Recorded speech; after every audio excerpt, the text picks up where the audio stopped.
4 बजे 5 बजे जो भी हो, पिताजी कीर्तन करते करते लुढ़क गए, वहीं पधार गए कीर्तन करते करते।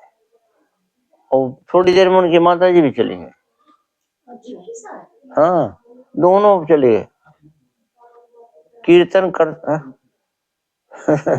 कीर्तन करते करते ही दोनों चले गए, एक साथ, समझिए एक साथ ही गए हैं। बड़ी बात, साधारण बात है, भगवान की बड़ी कृपा। देखिए कीर्तन का फल भी मिला, कीर्तन करते करते जन्म जन्म मुनि जतन कराही, अंत राम कही आवत नाई। आखिरी समय में राम नाम कीर्तन करते करते गए हैं, और फिर दोनों गए। विलक्षण बात।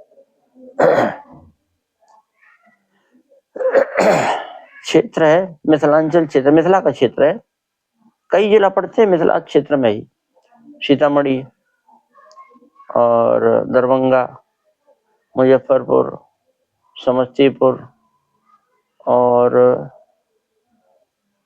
एक और, ये कई जिले मिथिलांचल क्षेत्र, मिथिला का क्षेत्र। और नेपाल, और नेपाल का कुछ भाग जो है वो जो मधुबनी तो है ही है, मधुबनी। और नेपाल का कुछ जो भारत से जुड़ा हुआ है वो भी मिथिला का ही क्षेत्र है, मिथिला जनकपुर तो है ही है वहां। तो उसी में ऐसी घटना एक परिवार की और है। एक माता जी थी श्री चंद्रकला बहन जी, हम गए हैं। हाँ, उनका दर्शन भी हुआ, दर्शन किया है मामा जी के साथ।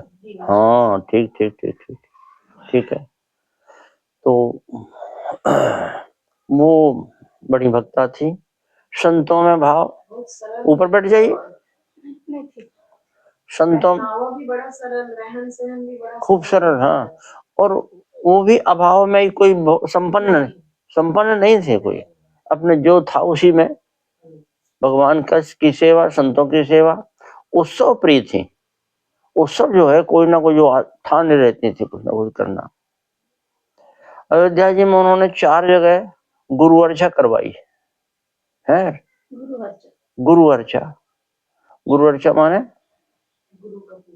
गुरु का पूजन, खाली अपने गुरु का पूजन नहीं, पूर्वाचार्यों का पूजन। राम जी से लेकर के जगत गुरु स्वामी रामानंदाचार्य जी, और उसके बाद अपने गुरु जी तक, सीतानाथ समारंभाम श्रीमद रामानंदार्य मध्यमाम अस्मदाचार्य पर्यंताम वंदे श्री गुरु परंपराम। ये आचार्य परंपरा का पूजन एक विधि, जैसे रामर्चा होती है ना, रामर्चा में पूजा होती है, पार्वती जी से शुरू होती है और सीताराम जी तक होती है, आखिरी में सीताराम जी। और गुरु अर्चा में सीताराम जी से शुरू होती है और अपने आचार्य तक, इसको कहते गुरु अर्चा। तो उन्होंने अयोध्या जी में करवाई 4 जगह, और हमसे कहा, हमारे कथा में आ जाती थी वो चंद्रकला बहन जी,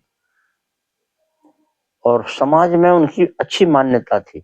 संतों में उनको साधारण स्त्री नहीं समझा जाता था, लोग समझते थे ये भी जैसे साधु महात्मा संत होते हैं यही संत है। तो हमारे यहाँ कथा अयोध्या जी में होती जहाँ, वहां पर आ जाती थी, कथा सुनती थी। तो हमसे कही कि ये गुरु अर्चा की कथा आप कहिए, जहाँ रामर्चा के बाद कथा होती है, ऐसे गुरु अर्चा होगी, गुरु अर्चा के बाद कथा होगी, कथा आप कहिए। हमने कहा हमको तो पता नहीं है, रामर्चा की तो हमको जानकारी है तो हम कह देते हैं, गुरु अर्चा की हमको जानकारी नहीं है। कोई बात नहीं, हम बताते। उन्होंने हमको वो समझाया, ये है ये है ये है, अच्छी बात। फिर कही तो 4 जगह कथा हुई गुरु अर्चा की। तो श्री सीताराम सीताराम उनका भी जीवन भक्तिमय जीवन, आखिरी में ऐसा प्राय लोगों को हो जाता है, उसमें गृहस्थ विरक्ति की बात नहीं है, बुद्धि कमजोर हो जाती है। उनके साथ भी ऐसा हुआ? हाँ, उनकी बुद्धि शिथिल हो गई थी। ऐसा हो जाता है। कई बड़े बड़े महापुरुषों को देखा है। हमारे बाबा गुरुजी थे, उनका चरित्र लिखने के लिए हमने उनसे चर्चा की, तो जो पूछा सुना देते थे, फिर जो सुना थोड़ी देर में फिर शुरू कर दिया वही का वही। श्री सीताराम। तो वो उनको ऐसे ही बुद्धि हो गई थी, कुछ का कुछ कह देती थी। एक दिन वो बोली कि देखो डोली दरवाजे पर रखी हुई है और ये कहार पता नहीं कहाँ चले गए। ये डोली कब से रखी है, कहार पता नहीं कहाँ चले गए। ऐसे कई बार कहा उन्होंने, लोगों ने ध्यान नहीं दिया, तो कुछ ना कुछ कहती रहती हैं। फिर अरे वो कहार भी आ गए, अब उनसे कहो कि चलो देर नहीं करें। उनसे माने पतिदेव से, उनसे कहो अब देर नहीं करें, देखो लोग कहार भी आ गए। ऐसे कहते कहते चली गई हैं। ये बोलते बोलते कि वो कहार भी आ गए और उनसे कहो कि चलें, देर नहीं करें। बाहर उनके अब उनको दिख रहा है, उनको सब दिख रहा था है। वो डोली नहीं, वो विमान ही आया था उनके लिए। हाँ, उनके पतिदेव बाहर बैठे थे, यहाँ लोगों ने देखा, गिर गई, तो घर में तो रोना पीटना मच गया। तो पूछा पतिदेव ने क्या हुआ, कहा चली गई माता जी। अरे चली गई, हमको छोड़ के चली गई, कैसे?